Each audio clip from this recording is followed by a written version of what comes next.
waktu Yesus lahir itu kan ada gembala-gembala kan, yang kemudian malaikat itu datang kepada para gembala. Gembala-gembala akhirnya datang dan menyembah Yesus gitu. Sementara katanya gembala itu tidak menggembalakan domba pada musim dingin, kan ya. Nah, sebetulnya ada juga terus kemudian counter argument gitu. Jadi ada argumen yang mengcounter itu, dikatakan bahwa pada musim dingin gembala itu menggembalakan domba, tapi domba musim dingin gitu ya. Jadi bukan domba-domba yang biasa, tapi ada juga yang namanya domba musim dingin.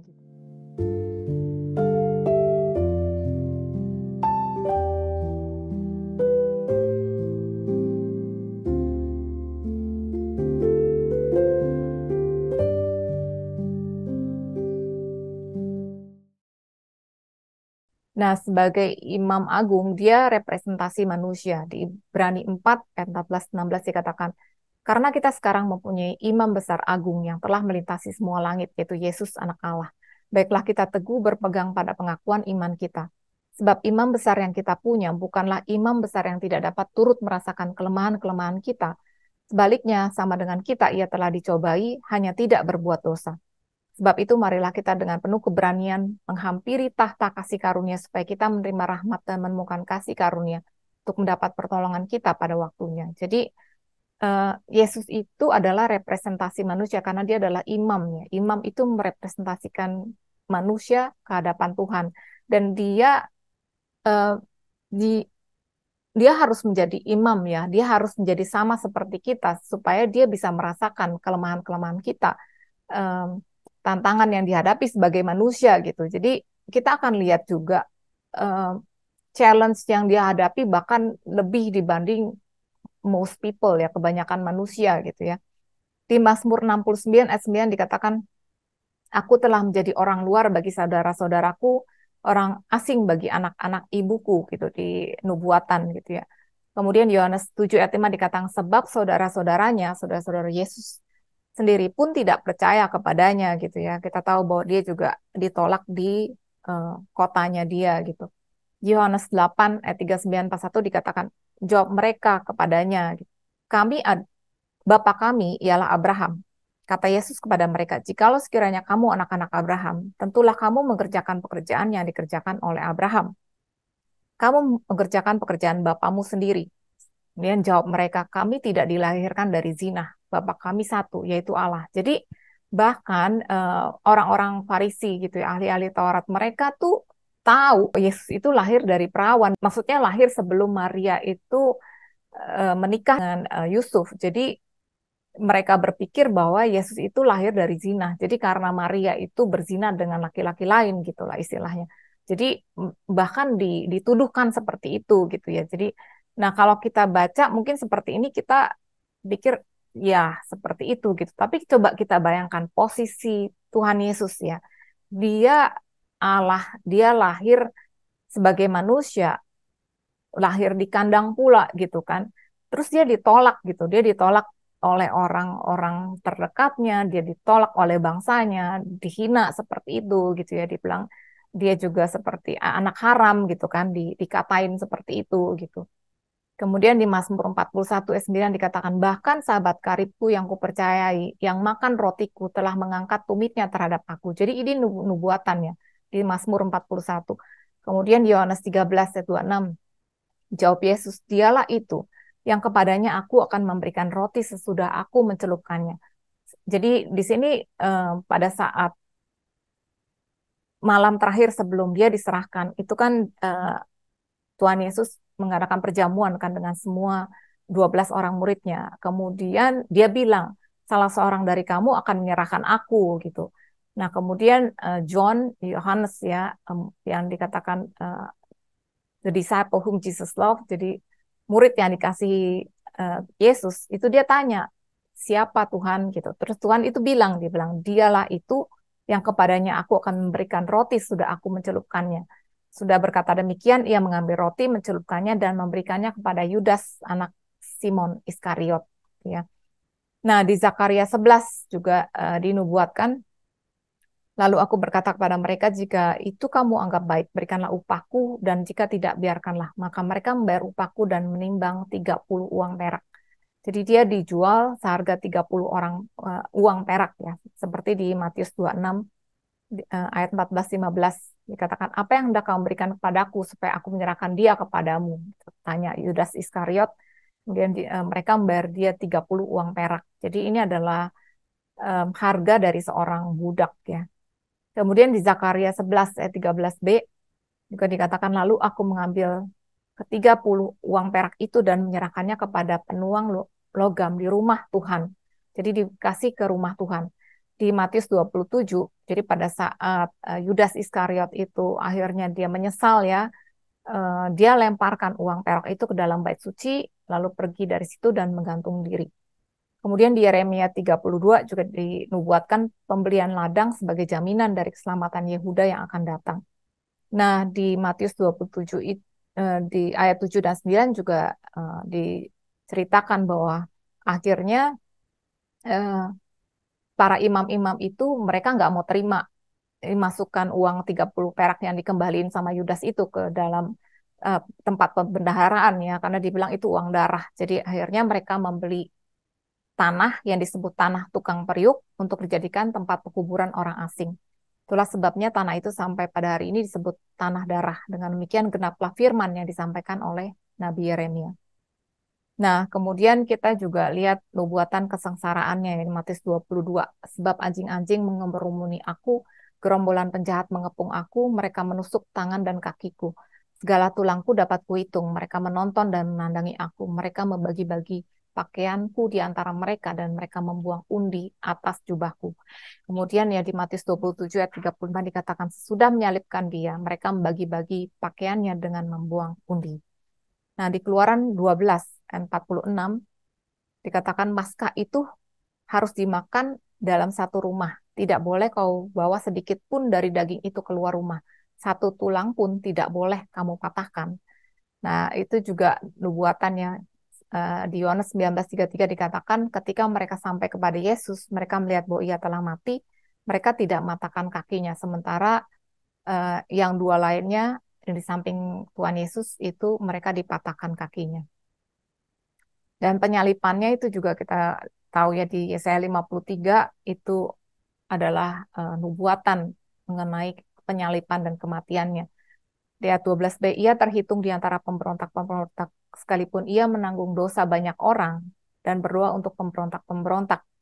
Di Matius 27 ayat 38 dikatakan bersama dengan dia disalibkan dua orang penyamun, seorang di sebelah kanan dan seorang di sebelah kirinya. Kemudian di Zakaria 12 ayat 10 dikatakan, aku akan mencurahkan roh pengasihan dan roh permohonan atas keluarga Daud, atas seluruh penduduk Yerusalem, dan mereka akan memandang kepada dia yang telah mereka tikam. Yohanes 19:34 dikatakan, tetapi seorang dari antara prajurit itu menikam lambungnya dengan tombak dan segera mengalir keluar darah dan air. Kemudian ya di Yesaya 53 lagi, di sini dikatakan kita sekalian sesat seperti domba, masing-masing kita mengambil jalannya sendiri. Tapi Tuhan telah menimpakan kepadanya kejahatan kita sekalian. Tapi Tuhan berkehendak meremukkan dia dengan kesakitan. Apabila ia menyerahkan dirinya sebagai korban penembus salah, dia akan melihat keturunannya, umurnya akan lanjut dan kehendak Tuhan akan terlaksana olehnya. Sudah itu kesusahan jiwanya, ia akan melihat terang dan menjadi puas. Dan hambaku itu, sebagai orang yang benar, akan membenarkan banyak orang oleh hikmatnya dan kejahatan mereka, dia pikul. Seperti di 2 Korintus 5 ayat 21 dikatakan, dia yang tidak mengenal dosa, telah dibuatnya menjadi dosa karena kita, supaya dalam dia kita dibenarkan oleh Allah. Kemudian penguburannya, di Yesaya 53:9 dikatakan, ia dikuburkan bersama orang jahat, makamnya di tengah-tengah orang kaya. Walaupun ia tak pernah melakukan kejahatan dan tak pernah menipu. Jadi ini juga fulfillment di Matius 27 ayat 57 dan 60a dikatakan, menjelang malam datanglah seorang kaya, orang Arimatea ya, Yusuf dari Arimatea, yang telah menjadi murid Yesus juga. Ia pergi menghadap Pilatus dan meminta mayat Yesus. Pilatus memerintahkannya untuk menyerahkannya kepadanya. Dan Yusuf pun mengambil mayat itu, mengapaninya dengan kain lenan yang putih bersih, lalu membaringkannya di dalam kuburnya yang baru. Gitu. Jadi kemudian kita lihat kebangkitannya. Di Mazmur 49, ini juga nubuatan. Seperti domba mereka meluncur ke dalam dunia orang mati. digembalakan oleh maut. Mereka turun langsung ke kubur. Perawakan mereka hancur, dunia orang mati menjadi tempat kediaman mereka. Tetapi Allah akan membebaskan nyawaku dari cengkeraman dunia orang mati, sebab Ia akan menarik aku. Seperti juga di Matius 28 ayat 5 sampai 6 dikatakan, akan tetapi malaikat itu berkata kepada perempuan-perempuan itu, janganlah kamu takut, sebab aku tahu kamu mencari Yesus yang disalibkan itu. Ia tidak ada di sini, sebab ia telah bangkit sama seperti yang telah dikatakannya. Mari lihatlah tempat ia berbaring. Jadi ini semua adalah nubuatan-nubuatan dan juga fulfillment-nya, apa yang terjadi di Perjanjian Baru. Nah, sekarang ada kontroversi mengenai kapan sebetulnya Yesus lahir. Jadi kita tahu bahwa dia lahir gitu kan. Bahkan Flavius Josephus, jadi dia historian Jewish historian ya, yang dia bukan orang Kristen. Dia tuh menuliskan bahwa Yesus itu sungguh-sungguh lahir dan dia sungguh-sungguh mati di atas kayu salib gitu ya. Nah, sekarang kapan sebetulnya dia lahir gitu ya? Nah, banyak sekali yang beranggapan bahwa dia lahir itu sebetulnya antara tahun 6 dan tahun ketiga sebelum Masehi. Jadi bukan persis pas Masehi gitu ya. Sebetulnya tuh nggak ada tahun 0 ya. Jadi setelah 1 sebelum Masehi langsung ke 1 sesudah Masehi.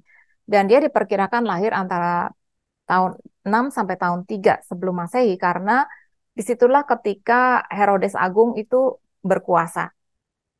Nah, Herodes Agung ini diperkirakan dia mati antara tahun 4 sampai tahun 1 sebelum Masehi gitu ya. Nah, kemudian tanggalnya tanggal 25 Desember katanya gitu kan. Nah, ini juga banyak kontroversi gitu. Nah, sebetulnya Theophilus itu bishop dari Caesarea, dia tuh hidup antara tahun 119 sampai tahun 181 sesudah Masehi. Dia bilang, kita harus merayakan kelahiran Tuhan kita tanggal 25 Desember. Gitu ya. Itu ada semua catatannya gitu ya.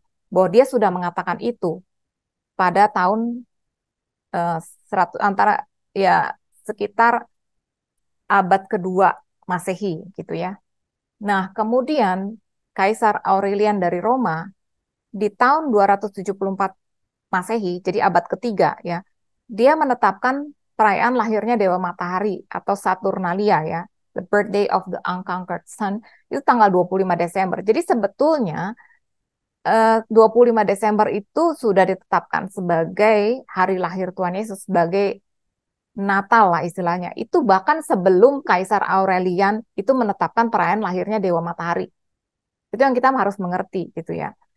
Nah, Kaisar Aurelian ini sebetulnya orang Romawi yang dia menyembah dewa-dewi gitu ya. Dan dia tetapkan pada tanggal sebenarnya pada tanggal antara 17 sampai tanggal sekitar 23 Desember itu sebagai hari untuk merayakan pergantian musim dingin gitu. Nah, kemudian dia tetapkan tanggal 25 Desember sebagai lahirnya Dewa Matahari gitu. Nah, kemudian Konstantin dari Roma itu menetapkan perayaan Natal tanggal 25 Desember. Akhirnya ya, di abad keempat Konstantin dari Roma, dia menetapkan perayaan Natal tanggal 25 Desember gitu. Jadi, nah kemudian orang bilang, nah tanggal 25 Desember itu kan sebelumnya perayaan lahirnya Dewa Matahari. Ya, kita lihat juga sebelumnya lagi gitu kan. Sebelumnya lagi juga sebetulnya udah ditetapkan, udah duluan gitu, Theophilus itu. Nah, kemudian kenapa akhirnya tanggal 25 Desember itu ditetapkan sebagai perayaan Natal? Sebetulnya ini berkaitan dengan perayaan Yahudi yang namanya Hanukkah. Hanukkah itu diperingati setiap tanggal 25 Kislev. Kislev itu bulan yang ke-9 gitu. Tanggalnya bisa berbeda-beda memang gitu kan. Karena mereka mengikuti perputaran bulan gitu, bukan Masehi. Nah, cuman supaya gampangnya akhirnya ditetapkan ya tanggalnya tanggal 25 juga, tetapi bulannya bulan Masehi, bulan Desember, bukan bulan Kislev gitu ya. Nah, kemudian ada juga yang akhirnya menentang, dia bilang waktu Yesus lahir itu kan ada gembala-gembala kan, yang kemudian malaikat itu datang kepada para gembala. Gembala-gembala akhirnya datang dan menyembah Yesus gitu. Sementara katanya gembala itu tidak menggembalakan domba pada musim dingin, kan ya? Nah, sebetulnya ada juga terus kemudian counter argument gitu. Jadi ada argumen yang mengcounter itu, dikatakan bahwa pada musim dingin gembala itu menggembalakan domba, tapi domba musim dingin gitu ya. Jadi bukan domba-domba yang biasa, tapi ada juga yang namanya domba musim dingin gitu. Nah, kemudian sensus gitu kan. Jadi Yesus lahir itu kan pada saat disuruh sensus kan, dia datang dari Nazaret. Nah, kemungkinan besar memang sensus itu dilakukan bukan di musim dingin, karena ketika musim dingin itu lebih sulit untuk orang-orang, menyuruh orang-orang untuk datang gitu ya. Nah, itu adalah argumen-argumen. Terjadi pada tanggal 1 Tisri tahun 3 sebelum Masehi. Jadi diperkirakan bahwa Yesus itu lahir pada tahun baru, tanggal 3 sebelum Masehi. Dan menariknya, orang Yahudi itu percaya bahwa tanggal 1 Tisri ini adalah tanggal di mana Tuhan itu menciptakan Adam. Jadi di 1 Korintus 15 ayat 45 dikatakan, seperti ada tertulis, manusia pertama Adam menjadi makhluk yang hidup, tetapi Adam yang akhir menjadi roh yang menghidupkan. Halo semuanya, salam sejahtera, dan semoga semua dalam keadaan sehat. Selamat berjumpa dalam Grace for Indonesia. Nama saya Rita. Saya dan teman-teman adalah bagian dari kelompok sel yang bernama Sola Gracia Life Group. Kami berasal dari gereja yang berbeda-beda, dan kami berkumpul secara rutin dari tahun 2014. Di Life Group ini, kami sama-sama belajar firman Tuhan dan membahas hal-hal simpel dalam hidup kami sehari-hari. Bagaimana menghadapi tantangan hidup, dan kami saling mendukung satu sama lain. Dan kami melihat dan merasakan bagaimana Tuhan bekerja luar biasa dalam kehidupan kami, mengubahkan kami dan mengubah keadaan kami secara luar biasa. Awalnya kami berkumpul secara offline, tetapi sejak pandemi komsel kami menjadi online, tambahan lagi beberapa anggota kami pindah ke luar negeri. Jadi memang lebih mudah pertemuan online. Kemudian timbul ide untuk merekam sesi live group kami dan membagikannya kepada kalian semua, supaya kalian juga bisa mengerti dan mengalami kebaikan-kebaikan Tuhan. Dalam setiap pertemuan live group, kami punya satu topik bahasan, dan setiap topiknya kami bagi menjadi beberapa sesi video. Kalau kalian punya pertanyaan seputar topik yang kami bahas, atau ada topik menarik yang ingin kami bahas dalam pertemuan selanjutnya, ataupun kalian memiliki prayer request untuk didoakan, silakan masukkan dalam komen. Kami berharap apa yang kami sharingkan bisa memberikan semangat dan pengharapan, karena kita punya Tuhan yang luar biasa. Kalau video ini memberkati kalian, tolong di like, subscribe, dan di share, supaya menjadi berkat juga buat banyak orang. Terima kasih, Tuhan Yesus memberkati.